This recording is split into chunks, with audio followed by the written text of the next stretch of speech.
Close your eyes. Let your body become heavy. Just a little heavier than it was a moment ago.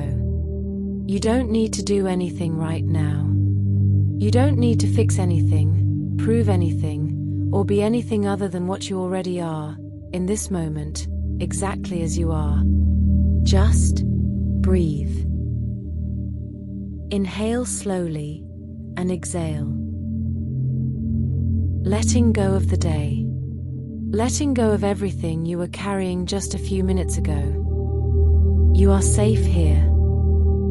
This is your space. And for the next little while, all you need to do is listen and let these words settle gently into you, like soft rain on still water. You don't have to be convenient. There's something I want you to hear, really hear, perhaps for the first time. You don't have to be easy. You don't have to be low maintenance, quiet, or agreeable just to make other people comfortable. Somewhere along the way, you may have learned that shrinking yourself was the safest thing to do. That taking up less space meant fewer problems. That being convenient meant being loved. But that was never true. You are allowed to have needs. You are allowed to be a little complicated, a little layered, a little much. Because that is what it means to be a full human being.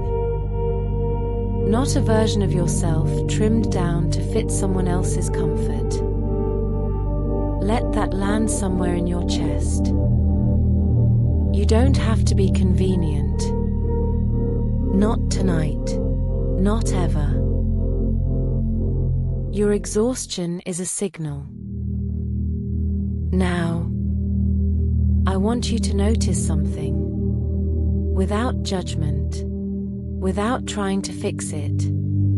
Just notice. How tired are you? Not just physically tired, though that too, but deep down, in that place underneath the busyness, and the doing, and the keeping it together. How long have you been running on empty, and calling it normal? Your exhaustion is not weakness. It is not laziness. It is not something to push through, or apologize for. It is a signal. Your body, your mind, your soul, they are speaking to you. They have been speaking to you, perhaps for a very long time. And maybe life made it hard to listen. Maybe you were taught that rest was something you had to earn. That stopping meant falling behind. But your tiredness is information. It is your inner self saying, something needs to change. Something needs to be honored. Tonight, you are beginning to listen. You don't have to be liked by everyone. Breathe in and out. Let your shoulders drop a little more. Let your jaw unclench, just slightly. Now, think about how much energy you have spent throughout your life trying to make sure people liked you, trying to say the right thing, be the right version of yourself, avoid conflict, smooth things over, contorting yourself so that no one would leave, no one would be disappointed, no one would think badly of you. It's exhausting, isn't it? And here is the gentle truth. Not everyone will like you. And that is completely okay. Your worth is not a vote. It is not something that goes up when people approve of you, and down when they don't. Some people will misunderstand you. Some people will project their own pain onto you. Some people are simply not your people, and that says nothing about your value. You are not here to be universally palatable. You are here to be you. Fully, honestly, unapologetically you. And the right people, they will love that version. Someone else's opinion is not your verdict. And connected to that, let this in slowly. What other people think of you is filtered through their wounds, their fears, their limited perspective, their own unhealed places. When someone criticizes you harshly, dismisses you, makes you feel small, that is not the truth about you. That is the truth about what they are carrying. Someone's opinion of you is not your verdict. You are not the sum of what others have said about you. You are not the cruel comment from years ago that still lives in the back of your mind. You are not the look of disappointment someone gave you once. You are not their impatience, their coldness, their inability to see you clearly. You are so much more than what anyone has ever been able to articulate about you. Let yourself believe that, even just a little, tonight. You are not broken. I want to say this to you very clearly, and I want you to let it in, as deeply as you can. You are not broken. You may feel cracked. You may feel like certain parts of you have been damaged beyond repair, like the things you've been through have left marks that will never fully fade. And perhaps they have left marks. Perhaps life has been hard. Perhaps people have hurt you. Circumstances have shaped you in painful ways, and you carry things that are heavy and complicated. But broken? No. A bone that heals is stronger at the fracture point. A tree that survives the storm grows deeper roots. And you who have felt so much and kept going, are not broken. You are someone who has been through something. Someone who is still here. Someone who is finding their way back to themselves. You are not broken. Say that to yourself, quietly, in your own mind. I am not broken. Comparison steals joy. Your breath is slowing now. Your body is growing heavier, softer, more relaxed with every exhale. Let's talk about something that perhaps has taken more from you than you realize. Comparison. The quiet habit of looking at someone else's life, their confidence, their success, their relationships, their body, their path, and measuring yourself against it. Finding yourself lacking. Feeling that somehow you are behind. That somehow you are less. But here is what comparison never tells you. You are seeing their highlight against your behind the scenes. You are measuring your inner world, your doubts, your struggles, your lowest moments, against the curated surface of someone else's life.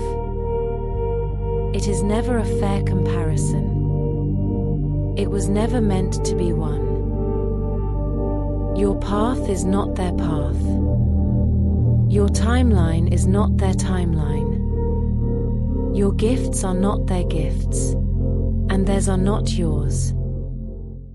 The moment you stop looking sideways and look inward, that is the moment something shifts. There is no one else on this earth who can do exactly what you are here to do, in exactly the way you do it. You cannot be behind, on a path that only you are walking. Perfectionism is fear wearing a mask. And so much of the exhaustion, the self-criticism, the impossibly high standards you hold yourself to, it comes from fear. Perfectionism is not about excellence. It is not about caring deeply or having high standards. At its core, perfectionism is a fear that if you are not perfect, you will not be accepted. That if you make a mistake, you will lose love. That if you show your imperfect self, people will leave. It is a strategy, learned young, to stay safe. But it comes at such a cost. Because perfectionism means you are never done, never enough, always one more thing away from finally deserving rest, or love, or pride in yourself. The bar keeps moving. The voice keeps criticizing. And somewhere inside, the real you, the tender, imperfect, beautifully human you, waits quietly to be allowed out. Tonight, you can begin to let her out. You don't have to earn love. Breathe in deeply and let go. This one is important. This one may have shaped so much of your life without you even realizing it. You don't have to earn love. Perhaps you grew up believing, consciously or not, that love was conditional. That it was something given when you performed well, behaved correctly, succeeded, pleased, achieved. That love had to be earned through effort, through being good enough, through never being too much or too little. And so you learned to work for it, to hustle for belonging, to prove your worth constantly. But real love, the love you deserve, the love that is coming to you, the love you can begin to give yourself, is not a reward. It is not something you qualify for. It is something you are worthy of, simply because you exist. You are allowed to be loved, without having to earn it. Let that be true for you, tonight. Your mistakes don't make you less. You are drifting deeper now, softer, more open. Think of a mistake you've been carrying. You don't need to name it out loud. Just let it surface gently, if it wants to. Now, notice how long you've been holding it, how many times you've replayed it, how much weight it has been given. Your mistakes are not your identity. They are moments. Moments where you were doing the best you could, with what you knew, what you had, who you were, at that time. If you knew better, you would have done better. That is simply true. Every person you admire has made mistakes, has hurt someone, has failed, has chosen wrong, has said the thing they wish they could take back. Mistakes are not the mark of a bad person. They are the mark of a person who is living, learning, growing, moving through a complicated world. Your mistakes don't make you less. They make you human. And being human is enough. You have the right to feel. Your body is heavy now. You're breathing, slow and even. You are allowed to feel. All of it. The sadness, the anger, the longing, the grief, the fear, the joy, the hope. All of it is allowed. You are allowed to be moved by your own life.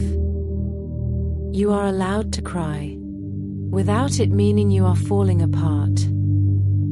You are allowed to be angry, without it making you difficult. You are allowed to feel deeply, without being told you are too sensitive. Sensitivity is not a weakness. It is a form of intelligence. It is the ability to perceive, to feel, to connect. And it is one of your most profound gifts, even when it hurts.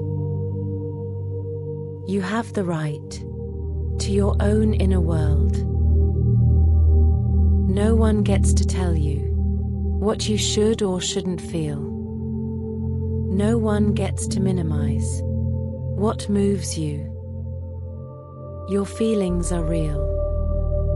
They are valid.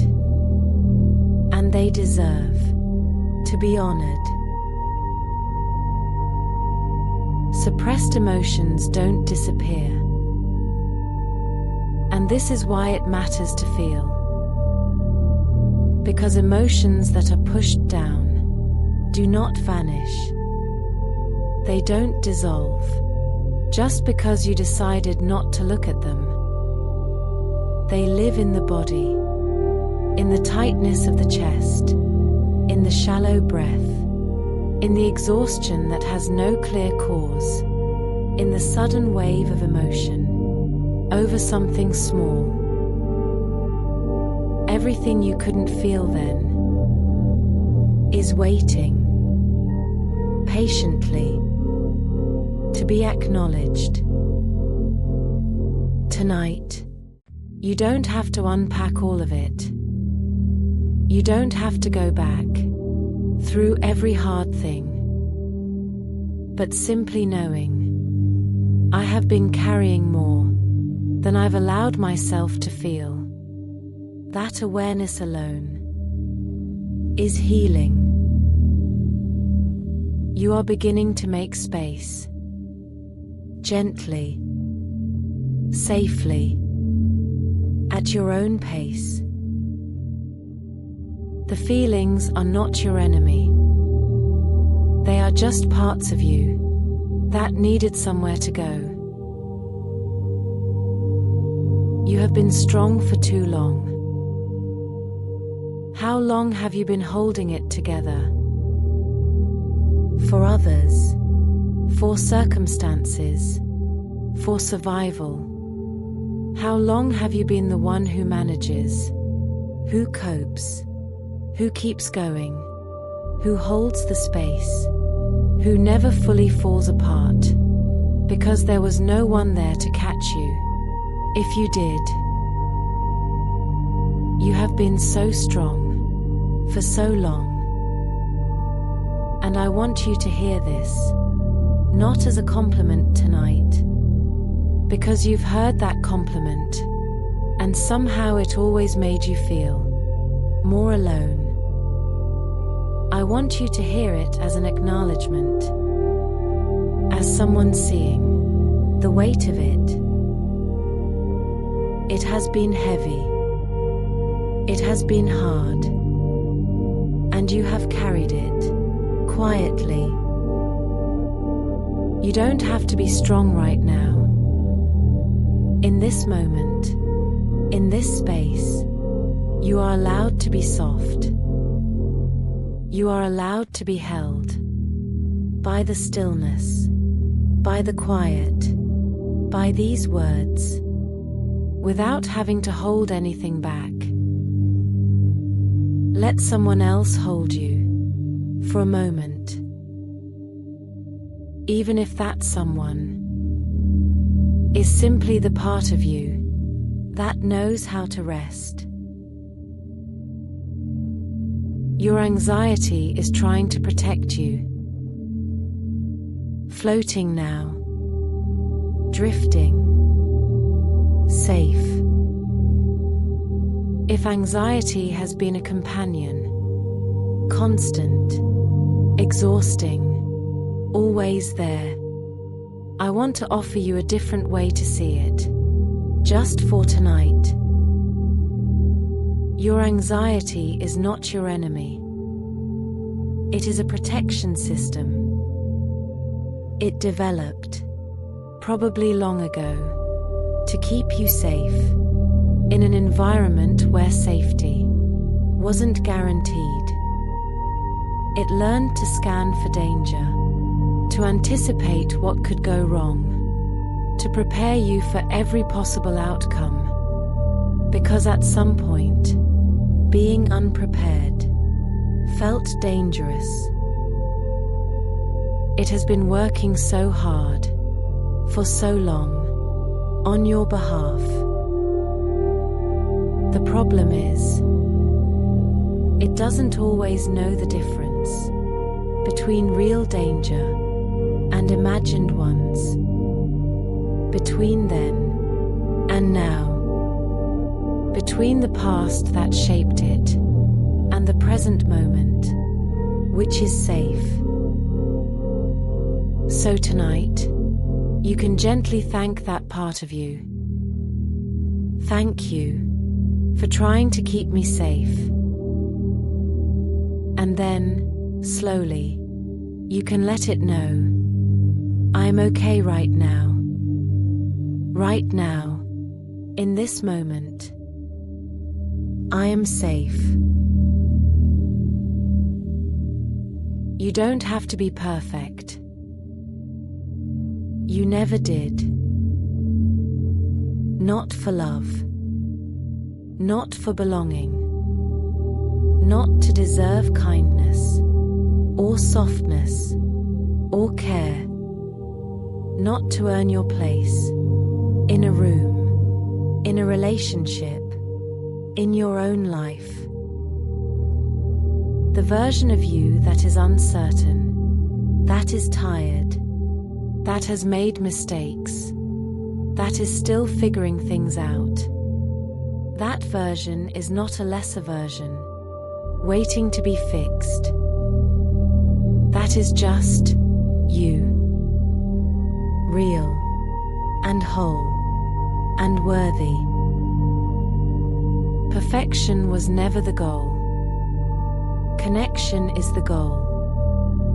Presence is the goal. Aliveness is the goal. And you can only have those things when you show up as who you actually are. Not the polished performance, not the carefully managed version, but the true, tender, imperfect, irreplaceable you. You are tired for a reason. And as we close this first chapter of tonight's journey, I want you to honor something. Your tiredness is not a character flaw. It is not evidence that you are failing, or weak, or unable to cope. Your tiredness is the natural result of carrying too much, for too long, often without enough support. You have been trying so hard, in ways that perhaps even you haven't let yourself acknowledge. And tonight, you can begin to put some of that down. Not all at once, not forever, but just for now, just for this moment. You can let your body be heavy, your mind be quiet, and your heart be a little less guarded. You are tired for a reason, and that reason matters. You matter. Now, breathe. Let yourself drift a little deeper. The next part of your journey is waiting for you, soft and slow and full of light. For now, just rest in this knowing. You are seen. You are not broken. You are allowed to feel. And you don't have to earn your place here. You are already enough. Already enough. You are still here, still breathing, still safe, still held by this quiet space that belongs only to you. Let your body sink a little deeper into wherever you are resting right now. Feel the weight of you, the beautiful, real, physical weight of a body that has carried you through everything, through every hard day, every uncertain moment, every time you weren't sure you'd be okay. And you were okay. You are okay. Now, let's go a little deeper, together. You are allowed to slow down. In a world that glorifies speed, that rewards doing more, moving faster, achieving constantly, slowing down can feel like failure, like falling behind, like something is wrong with you if you need to pause. But I want you to consider something. The river does not rush to reach the ocean. The flower does not force itself to bloom faster. Nature, in all its wisdom, moves at exactly the pace it needs to, and it produces the most extraordinary things. You are allowed to slow down, not because you've given up, not because you're weak, but because slowing down is how you hear yourself again. It is how you remember what matters. It is how you return to the quiet center of who you actually are, beneath all the noise, and the doing, and the performing. Tonight is a slowing down. And it is exactly right. You have the right to rest. And with slowing down comes something even deeper. Rest. Not rest that is earned. Not rest that comes after you've finished everything on the list. Because that list never ends. And you know this. Real rest. Unconditional rest. The kind that says, I am a human being, not a machine, and I need this, simply because I am alive. Your body repairs itself in rest. Your nervous system regulates in rest. Your creativity, your clarity, your capacity to love, and to feel, and to show up fully, all of it is restored in rest. Rest is not laziness. Rest is not indulgence. Rest is biological necessity. It is wisdom. It is, in fact, one of the most productive things you can do, not because of what it produces, but because of what it preserves. You. It preserves you. And you are worth preserving. Your feelings are real. Drifting. Softly.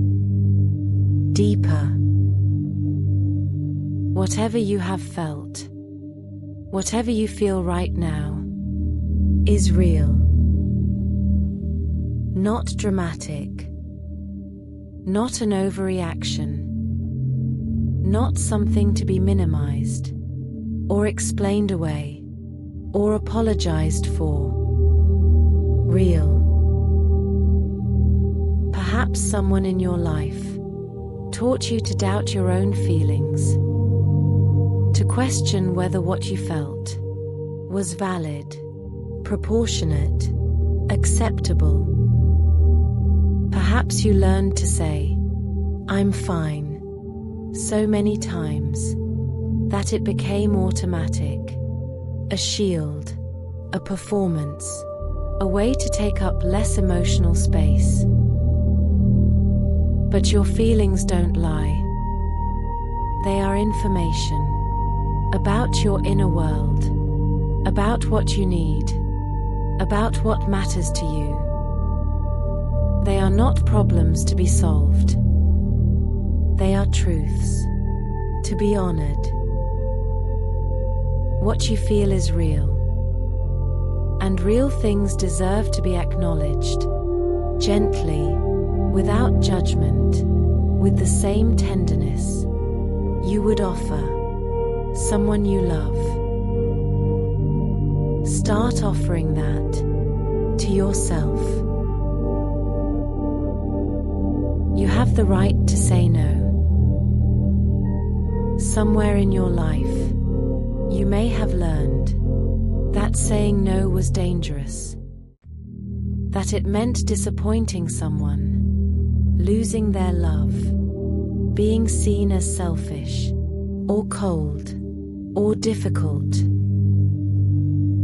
And so you said yes, again and again, to things that drained you, to people who took more than they gave, to situations that asked too much, because the cost of no felt higher than the cost of your own depletion. But every yes that comes from fear is a small betrayal of yourself. You have the right to say no, to protect your time, your energy, your peace, your body, your heart. No is a complete sentence. No is a boundary. No is, in fact, an act of self-respect. And self-respect is the foundation of everything else. We are building together tonight. You are allowed to say no. Not cruelly. Not without care. But clearly and without guilt. Your no needs no explanation.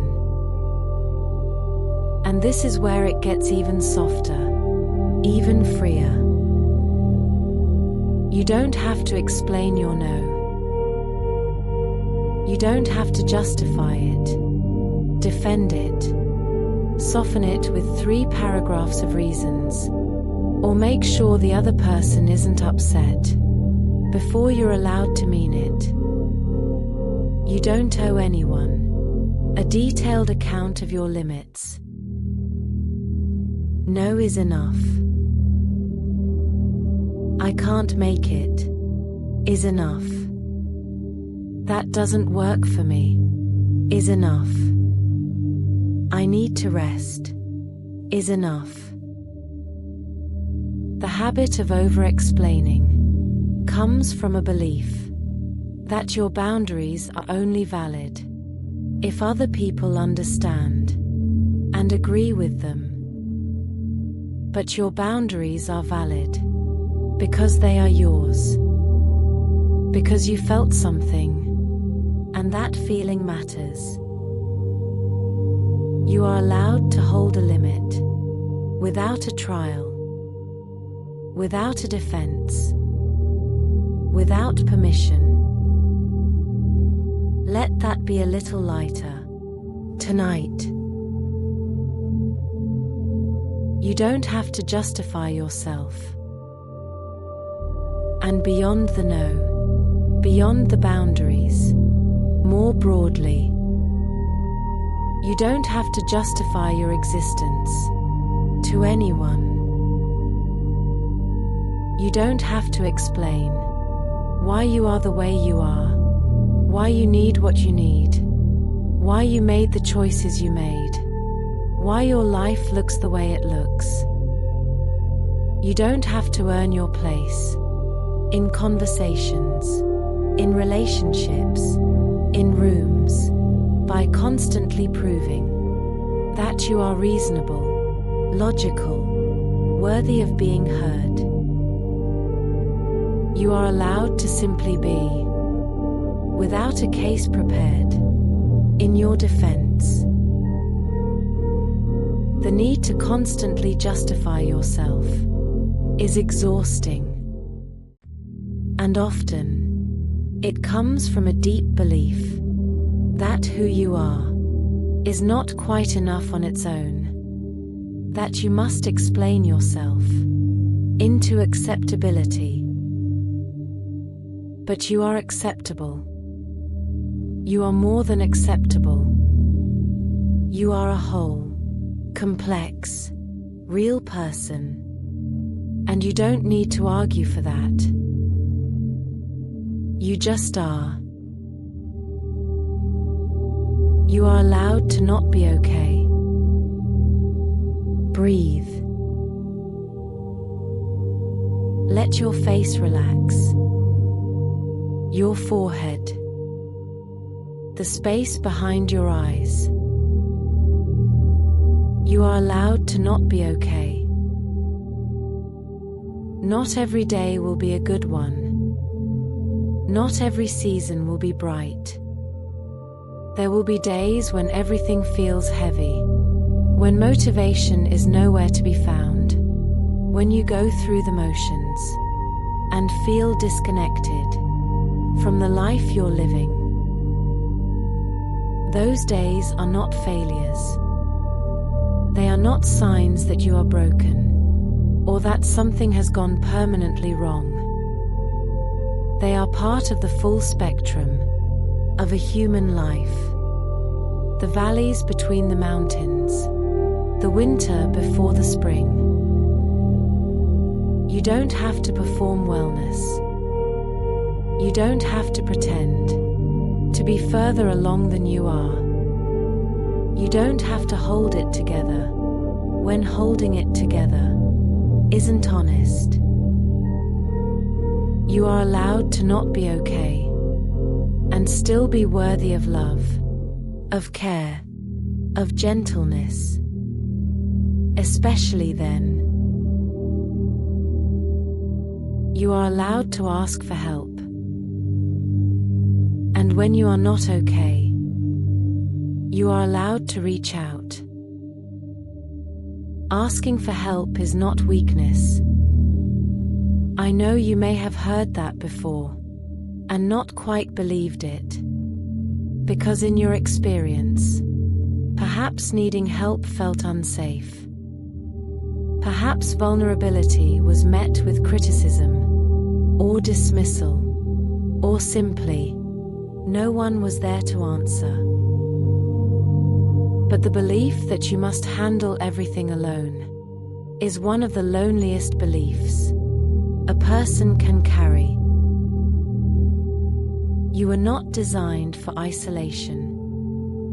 You were not meant to carry everything by yourself, in silence. Human beings are wired for connection, for support, for the relief of being witnessed and helped. Asking for help is brave. It is honest.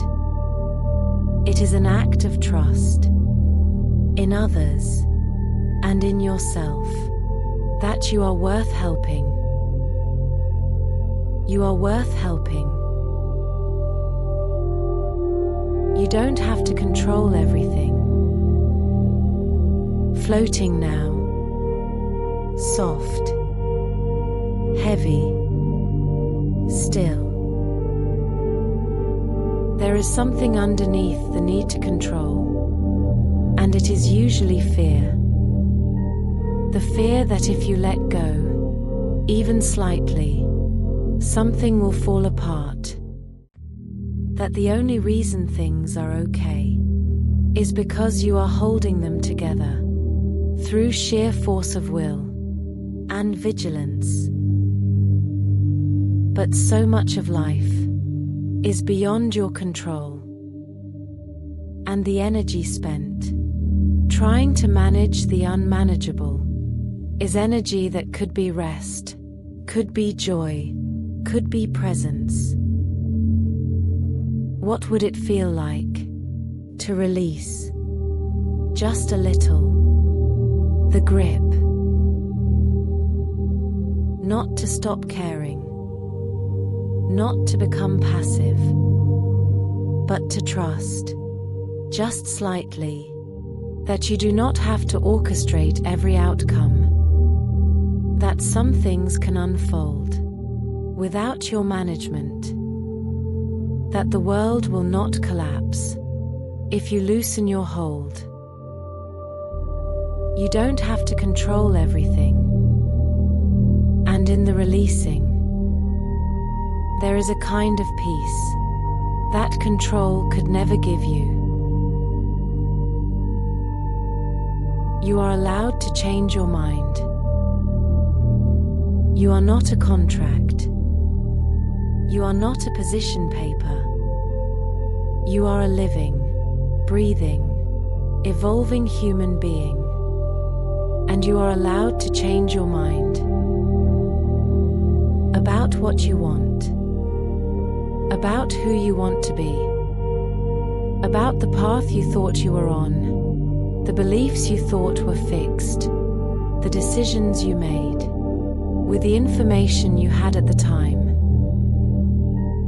Changing your mind is not inconsistency. It is growth. It is the natural result of learning, of experiencing, of becoming more fully yourself. Over time, you are not bound to the person you were 5 years ago. You are not obligated to stay in alignment with a version of yourself that no longer fits.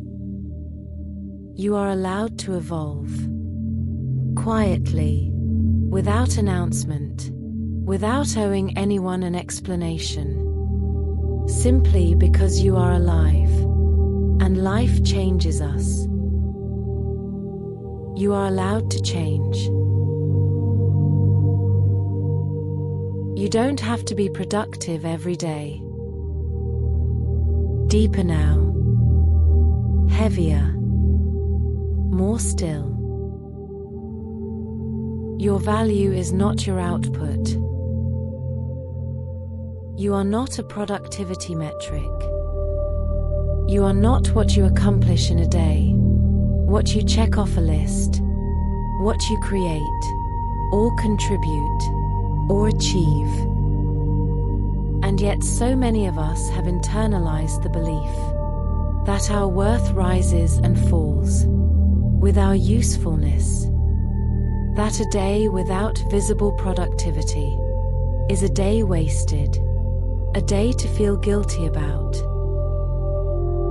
But you are valuable on the days you do nothing, on the days you lie still and stare at the ceiling, on the days you cancel everything and just exist quietly inside your own life. Rest days are not failures. Slow days are not laziness. Recovery is not falling behind. You are allowed to have days where you simply are, without producing, without achieving, without justifying it to anyone, including yourself. You are allowed to be quiet. You don't always have to fill the silence. You don't have to perform presence, contribute to every conversation, have an opinion ready, be on, and engaging, and interesting, at all times. You are allowed to be the quiet person in the room. You are allowed to take your time. You are allowed to sit with your own thoughts, without filling the space. Quietness is not absence. It is not coldness, or disengagement, or having nothing to offer. Sometimes it is the deepest form of presence, the willingness to simply be somewhere, without needing to make noise about it. Your quietness is allowed. Your stillness is allowed. The parts of you that move slowly, think deeply, need space. Those parts are not flaws. They are you. And you are welcome here, exactly as you are. You are allowed to be sensitive. Your sensitivity is not too much. I know it may have been treated as too much. Maybe you were told you were dramatic, or emotional, or that you needed to toughen up, develop thicker skin, stop taking things so personally. And perhaps you tried. Perhaps you spent years trying to feel less, react less, need less.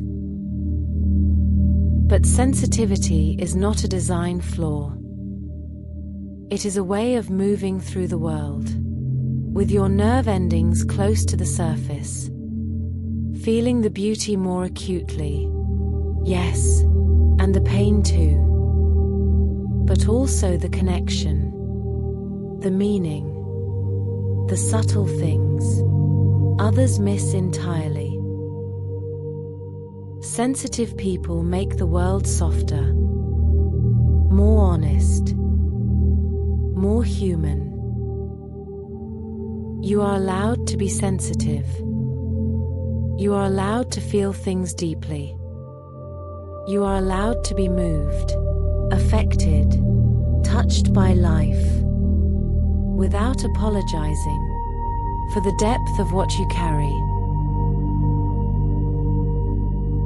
You are not responsible for saving everyone.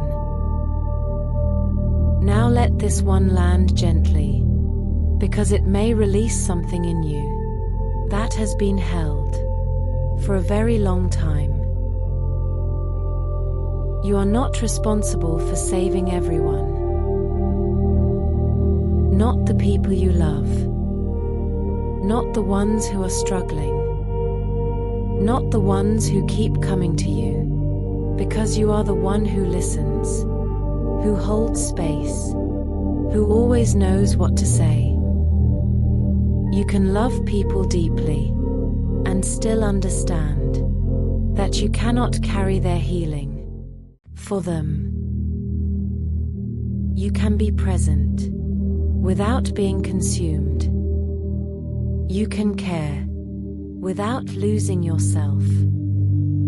You can love someone fiercely and still have limits on what you can give. Trying to save everyone often comes from a tender place, from empathy, from love, from not being able to bear the pain of those you care about.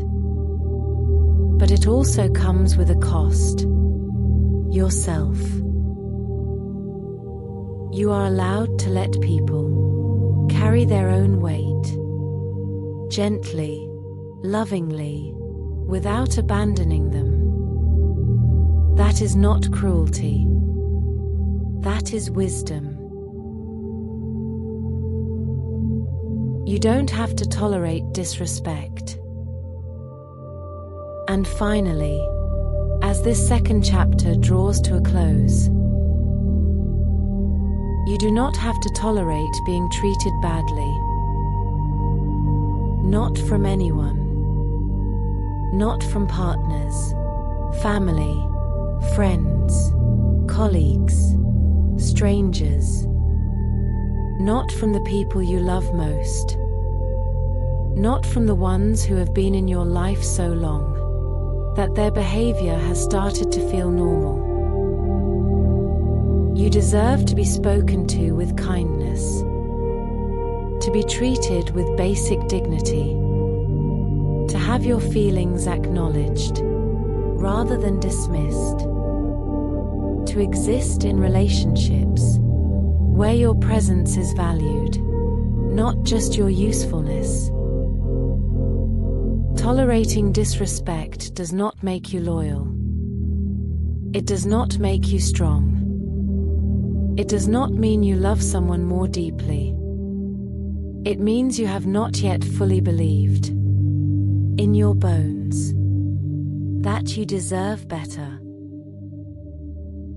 And you do. You deserve better. You always have. Let that be the last thing that settles into you as you drift now, deeper and softer and more at peace. You are allowed to slow down, to rest, to feel, to say no, to ask for help, to change your mind, to be quiet, to be sensitive, to let others carry their own weight, and to walk away, gently, firmly, from anything that doesn't honor who you are. You are allowed to be alive in all the ways that are true to you. No performance, no apology, no justification. Just you. Breathing, resting, becoming.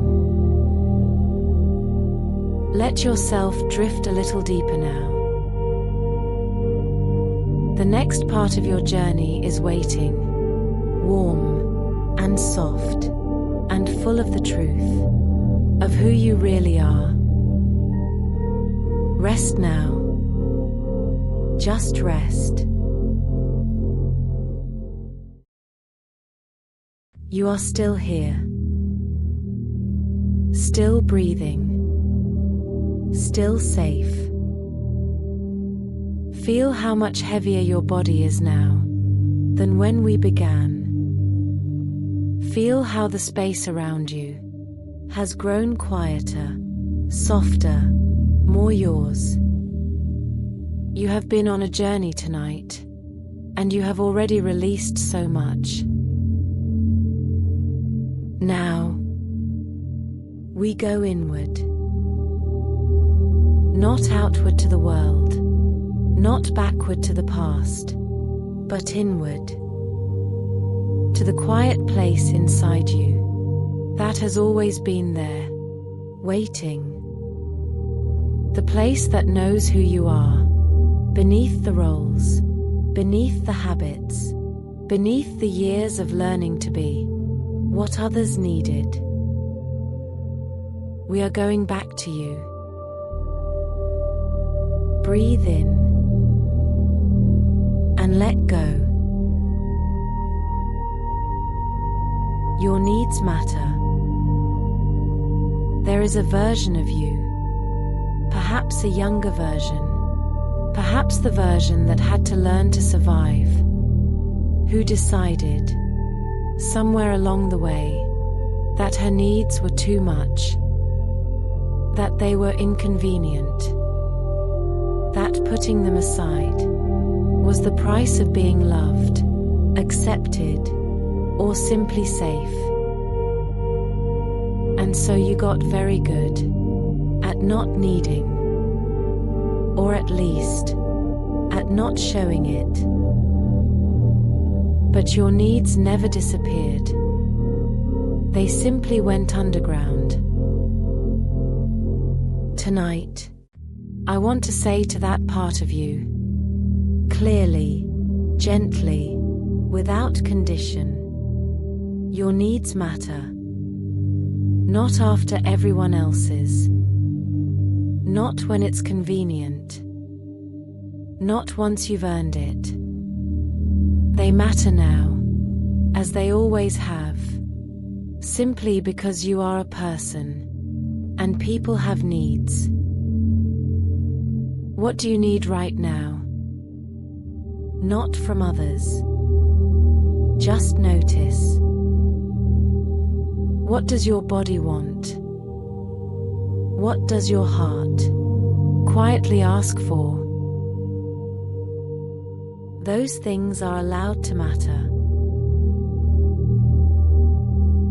Your body is speaking to you. And your body, this faithful, patient body that has carried you through everything, it has been speaking to you all along. In the tension that sits in your shoulders, in the heaviness behind your eyes, in the way your chest tightens around certain people, in certain rooms, during certain conversations, in the deep exhale you let out when you finally feel safe. Your body knows things your mind hasn't caught up to yet. It knows when something is wrong before you can name it. It knows when you are loved and when you are merely tolerated. It knows when you are living in alignment and when something is quietly costing you more than it should.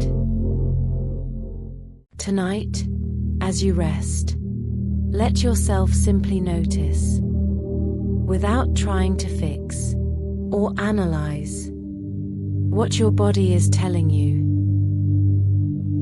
It has been trying to reach you for a long time, and you are finally, gently, beginning to listen. Trust your intuition. Deeper now, softer. That quiet knowing inside you, the one that sometimes whispers, something feels off, or this is right, or I need to leave, or this is where I belong. That is your intuition. And it is one of the most trustworthy things you possess. Perhaps you have been taught to override it, to be reasonable, rational, logical, to dismiss the feeling in favor of the argument, to explain away the knowing, because you couldn't prove it. But your intuition has been right, more often than you've given it credit for. It is not fear, though they can sometimes feel similar. Intuition is quiet and steady. Fear is loud and urgent. Intuition says gently, something here doesn't fit. Fear says, run, hide, catastrophize. Learn to tell the difference. And when that quiet knowing speaks, begin, slowly, to trust it. It is the oldest, wisest part of you. It has never not been on your side. You can trust yourself. And from intuition comes something even more fundamental. You can trust yourself. Not blindly, not perfectly, but genuinely, with the earned trust of someone who has survived hard things, who has made difficult decisions, who has found their way through situations that had no clear right answer. You have navigated your life. Imperfectly, yes, but you are here. You have made choices, felt consequences, learned, adjusted, kept going. That is not nothing. That is evidence. Perhaps someone along the way, through criticism, through control, through dismissal, eroded your trust in your own judgment, made you second-guess yourself so thoroughly that now the self-doubt is automatic, a reflex. But that voice of doubt is not the truth about you. It is a wound, and wounds can heal. You can trust yourself. You know more than you think you do. You are more capable than you've been led to believe. Your worth doesn't change. Floating now, still, peaceful. Your worth is not a variable. It does not increase when you are performing well, and decrease when you fall short. It does not rise when people love you, and drop when they leave. It is not higher on your good days, and lower when you're struggling. Your worth is constant. It was there when you were a small child, who hadn't yet done anything to prove herself. It was there in your hardest seasons. It is there right now, in this quiet moment, when you are doing nothing at all. Worth is not earned. Worth is inherent. It is the value that exists, simply because you exist, because you are a living, conscious, feeling being, and that alone is extraordinary. Nothing that has happened to you has changed this. Nothing anyone has said. No mistake you've made. No way you've fallen short. You are worth the same, as you have always been. Complete, whole, enough. You can choose yourself, and knowing your worth opens a door. The door to choosing yourself. Not selfishly, not at the expense of everyone around you, but genuinely, lovingly, the way you would choose a dear friend, the way you would advocate for someone you love deeply. Choosing yourself means asking, what do I actually want here? Choosing yourself means factoring your own well-being into decisions, not as an afterthought, but as a central consideration. Choosing yourself means, sometimes, doing the thing that is right for you, even if it disappoints someone, even if it breaks a pattern, even if it requires you to believe, for the first time, that you are worth choosing. You are. You are worth choosing. And the most important person who needs to choose you is you. You are allowed to be a priority. You have spent so much time making sure everyone else was okay, that they had what they needed, that they felt supported, that the space between you was comfortable for them. And somewhere in all of that, you became last on your own list. Tonight I want to offer you permission, real permission, not just the idea of it, to be a priority in your own life, in your own mind, to ask yourself, before you give everything away, what do I need right now? To hold something back for yourself, not out of selfishness, but out of the simple recognition that you cannot pour endlessly from an empty vessel. When you take care of yourself, you become more capable of genuine care for others. Not the burnt out, resentful, depleted version of care, but the full, present, freely given kind. You are allowed to be a priority, not always last. Not only when everyone else is satisfied, but genuinely, consistently, lovingly first, in your own heart. Your energy is finite, and this is why it matters. Your energy is not unlimited. You are not a bottomless resource. Every act of giving, every emotional conversation, every performance of wellness, every hour of pushing past what your body is asking for, these things have a cost.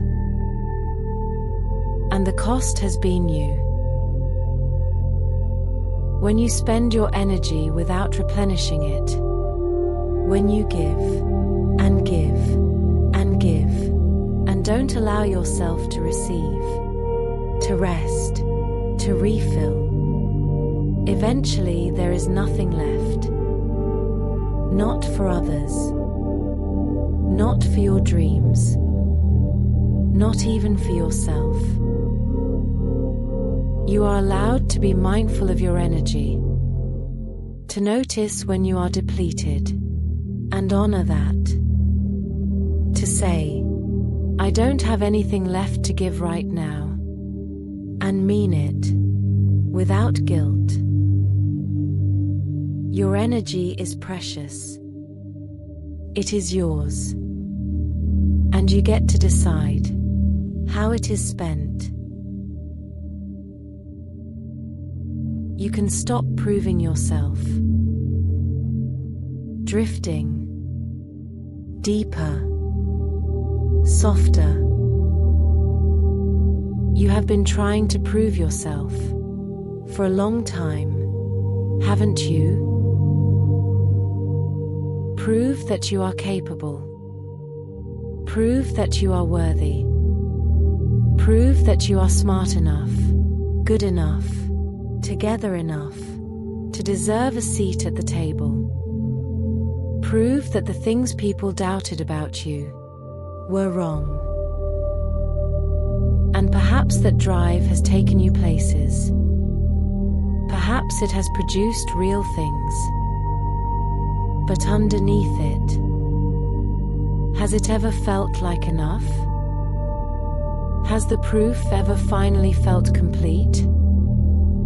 Or does the bar keep moving? The need to prove, never quite satisfied? You can stop. Not because you've finally proven enough, but because proof was never the point. You don't owe anyone a demonstration of your worth. You were worthy before the achievement, before the performance, before anyone was watching.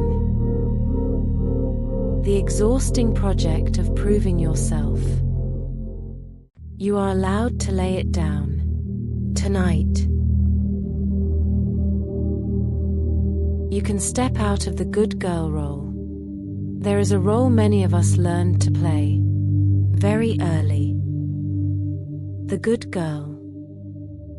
The one who is agreeable, helpful, quiet when she should be quiet, and pleasant when she should be pleasant. The one who doesn't make trouble, doesn't ask for too much, doesn't take up too much space. The one who is always nice. And perhaps it kept you safe for a while. Perhaps it earned you love, approval, a sense of belonging. But the good girl role has walls, and you have been living inside them for a very long time. You are allowed to step out. You are allowed to have edges, opinions, wants that aren't convenient, moments of not being perfectly composed. You are allowed to be a full person, complicated, layered, real, rather than a performance of goodness, designed to keep everyone comfortable. The world will not end when you take up more space, and the people who truly love you will love the fuller, realer version even more. You can release the past. Still now. Heavy. Safe. The past is not a place you have to keep living. Whatever happened, the moments that hurt, the things that were done to you, the choices you made that you wish you hadn't, the version of yourself you outgrew. You are not required to carry all of it forward. You are not required to keep returning to it, replaying it, reliving it, as though the verdict is still being decided. The past is finished. It is done. And while it has shaped you, it does not define you. Not unless you continue to let it. Releasing the past doesn't mean pretending it didn't happen. It doesn't mean the pain wasn't real, or the impact wasn't significant. It means choosing, gently and with love for yourself, to to stop giving it so much of your present. You can let some of it go tonight. Not all at once, but a little. Like setting down a stone you've been carrying in your pocket for so long, you forgot it was there. Feel the lightness of it, just slightly lighter. You can forgive yourself. And the hardest part of releasing the past is often forgiving yourself for your role in it. For the times you stayed too long, for the ways you hurt people you loved, for the choices made from fear or ignorance or pain that you now see clearly, for not knowing then what you know now. You were doing the best you could, with the tools you had, with the wounds you were carrying, with the understanding available to you at that time. Forgiveness doesn't mean what happened was okay. It means you are willing to stop punishing yourself for being human. It means you recognize that the person who made those choices was trying, imperfectly, messily, but genuinely, to navigate a life that wasn't always easy. That person deserves compassion. That person is you. You can forgive yourself, not because you've earned it, but because you need it, and because it is the only way fully forward. You have the right to grow. You are not fixed. You are not a finished thing, set in stone, unable to change direction. You have the right to grow, away from old versions of yourself, away from patterns that no longer serve you, away from the story that was written about you before you were old enough to write your own. Growth can feel disorienting. When you change, the people around you may not know what to do with the new version of you. Some may resist it. Some may mourn the old you. Some may need time to adjust. That is their work to do, not yours. Your right to evolve is not conditional on everyone else's comfort with your evolution. You are allowed to outgrow beliefs, habits, relationships, identities without apology. You are allowed to become someone new while honoring who you were. Growth is not betrayal. It is the most alive thing you can do. You can change your mind. And as you grow, you will change your mind again and again about what you want, what you believe, what you're willing to accept, where you're going. This is not weakness. This is not flakiness. This is wisdom in motion. The most alive people are the ones who remain open, who hold their beliefs with conviction, but not rigidity, who are willing to be changed by new information, new experience, new understanding of themselves and the world.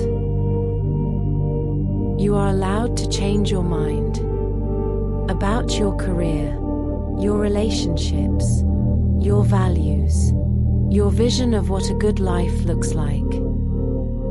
You are not bound by your past declarations. You are not obligated to be consistent with a version of yourself that no longer fits. Every morning you wake up, you are allowed to begin again. You can stop chasing. Softer now. Slower. Let your breath deepen. There is a kind of exhaustion that comes from perpetual chasing. Chasing achievement, approval, love, the next milestone, the version of life that will finally feel like enough. Always moving towards something, always just slightly out of reach. What would it feel like to stop? Not to give up. Not to stop caring about your life and where it's going, but to release the frantic energy of the chase, the breathless, anxious pursuit, and simply be present in what is already here. You don't have to sprint toward your worth. It is already yours. You don't have to chase love into places where it doesn't freely exist. You don't have to outrun your own life to find the good parts of it. The good parts are here. Some of them are very quiet, and the chasing makes them hard to hear. Stop for a moment, just for tonight, and notice what is already present. You are allowed to be imperfect, still drifting, still soft, still safe. Your imperfections are not obstacles between you and a worthy life. They are part of the texture of who you are, the places where you are still learning, still growing, still human. The cracks in you are not evidence of failure. They are where the light gets in. They are what makes you real, relatable, recognizable to other people who are also imperfect and trying and quietly hoping someone will love them as they are. Perfection is a wall. Imperfection is a door. You are allowed to walk through it into real connection, real intimacy, real life, as the flawed, beautiful, imperfect person you actually are. You can make mistakes and remain worthy. And when those imperfections show up as mistakes, as they will, as they do for everyone, your worth remains unchanged, intact, whole. A mistake is an event. Worthiness is a state of being. One does not cancel the other.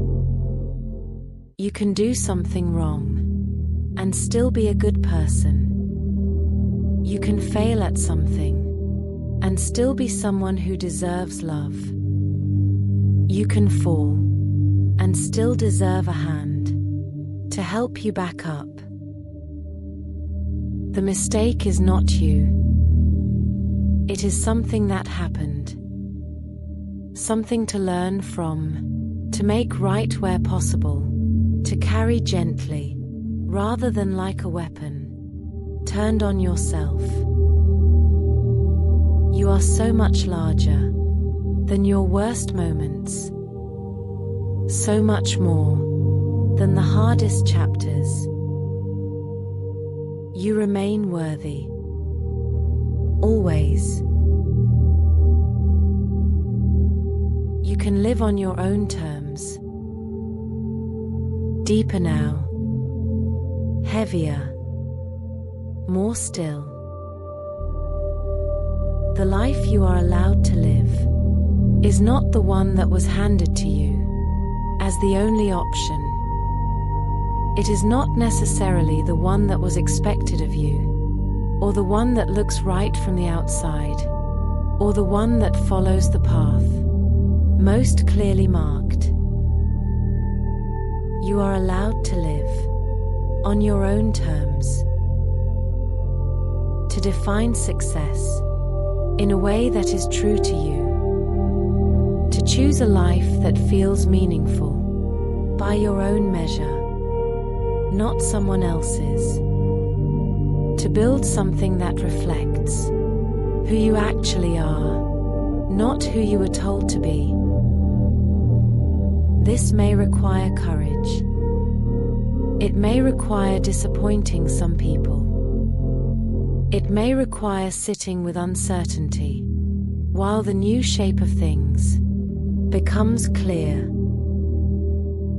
But a life lived on your own terms, your terms, chosen with intention and self-knowledge, is the only life that will ever truly feel like yours. You are allowed to have that. You are allowed to be yourself. And underneath all of it, beneath the roles and the performances and the adaptations and the survival strategies, there is a self. A real one.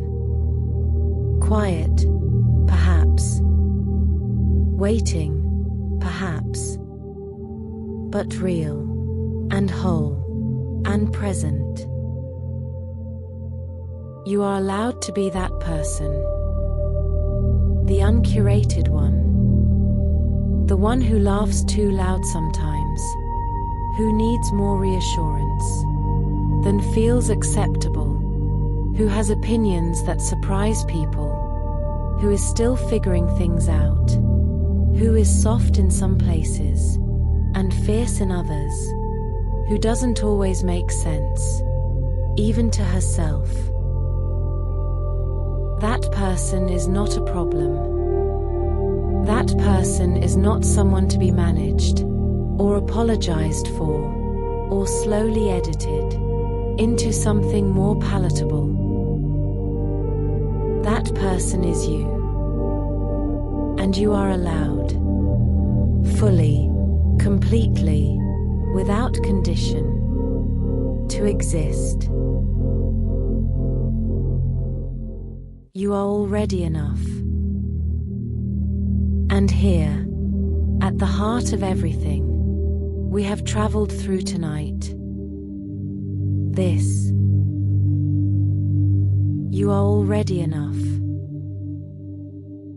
Not almost enough. Not enough once you fix the things that are wrong with you.